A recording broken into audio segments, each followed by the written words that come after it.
Hi guys. So today we're going to talk about how we can make our writing better. So our target for today is I can write a biography that explains the life of a person using an introduction, a conclusion, and explanations of why they are famous for. Within that sense, our goal is to get there, but our writing has to be polished and it has to make sense when we read it. So what we're going to do today is that you will add whatever is missing on your checklist from slide 16.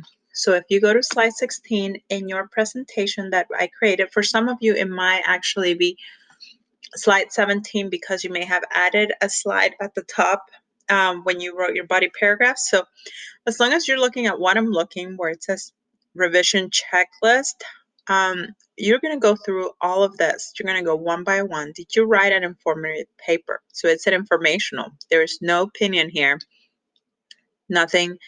It's not a narrative. You're not a person there. There's no someone telling the story. Are there three clear subtopics or main ideas? Those are your subtitles that you had in your body paragraphs. Do I have details to support each of my subtopics? So are you also referring to the text? Are you using information from that text? Now, then go to your organization. Is there an introduction, a conclusion? Are there three body paragraphs? Have I included interesting facts? Did I describe my topic? Is there their voice in my writing?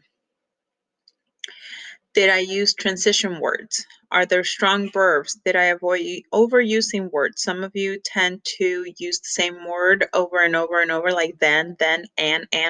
Are you overusing those? Does my writing sound smooth and natural? Did I use a variety of sentences? They don't all start with he did, he or she. So you have to make sure that it makes sense. So once you go through this checklist in your writing, which actually you can click on it. Well, actually you can't not click on it. So once you go through this checklist, by rereading your writing, that doesn't mean that I remember I did it. You're going to reread and make sure that you have everything that is asking you. Then we're going to look at slide 17 again. Now this is my editing and checklist. Yesterday you did this revision checklist. Now we are looking at editing checklist. Did I spell commonly used words correctly? Did I spell plural nouns correctly? That means that I'm using all my words correctly, giving uppercase to those proper nouns. Did I use past tense verbs correctly? Do I begin each sentence with a capital letter? That was something that I noticed in some of the writings. Not every sentence starts with uppercase letters, so you need to make sure that that's there. Did each sentence end with punctuation? So did you have a question, then you ended with a question mark? Did you have a period in every sentence? All of your sentences are complete.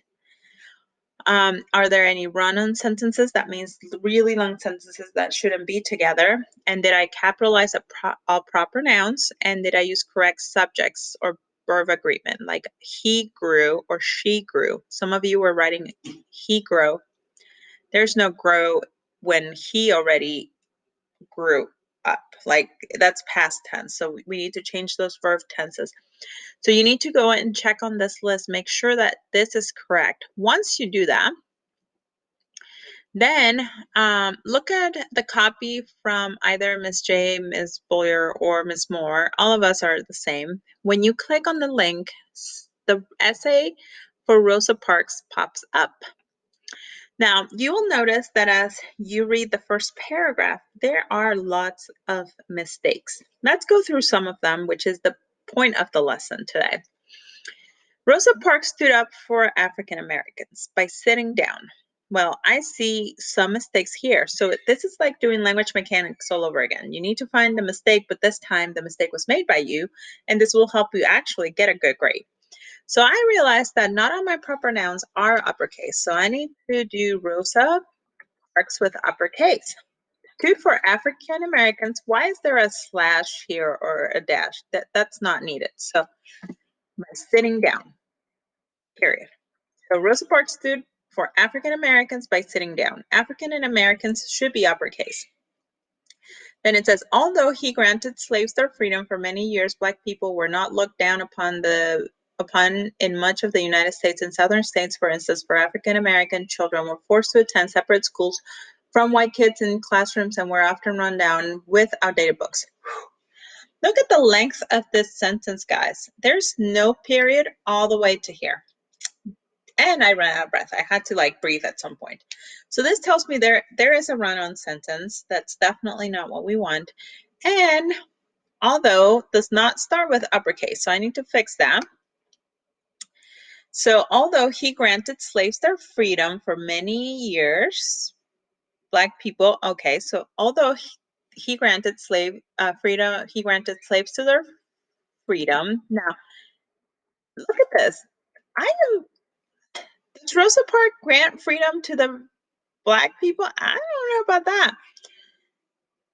She did not do that. That doesn't even belong.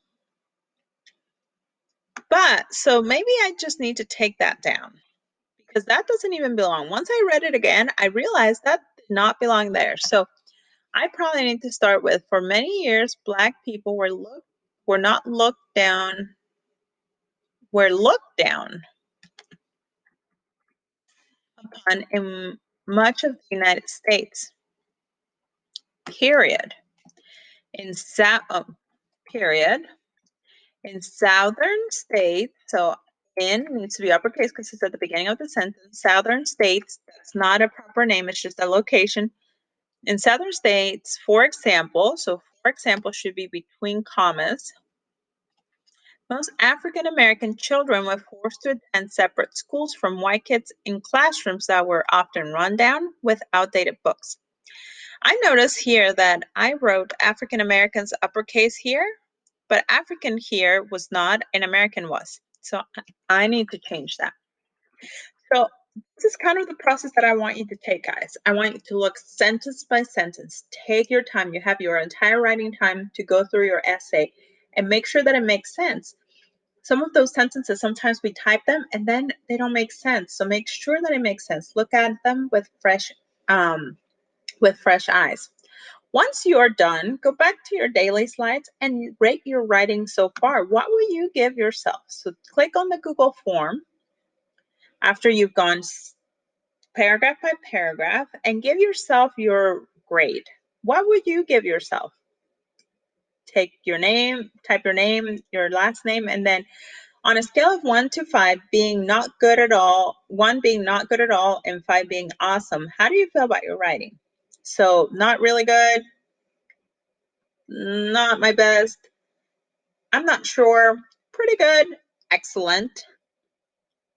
What else do you need to do to have a good biography? So here is something where you will type and you let me know. And then what grade would you give yourself at this point? Would you give yourself a 1, a 2, a 3, or a 4? Remember that a 1 just means that you're not there yet with your writing. You are being honest. My writing needs growing, okay? Isn't where I want it to be. Number 2 is it's a growing area for me. Number 3, I feel good. Number 4, I really exceed all expectations. So once you're done, you submit your form and then you are done for the day in writing. But make sure that you go through all of your editing checklist here on slide number 17.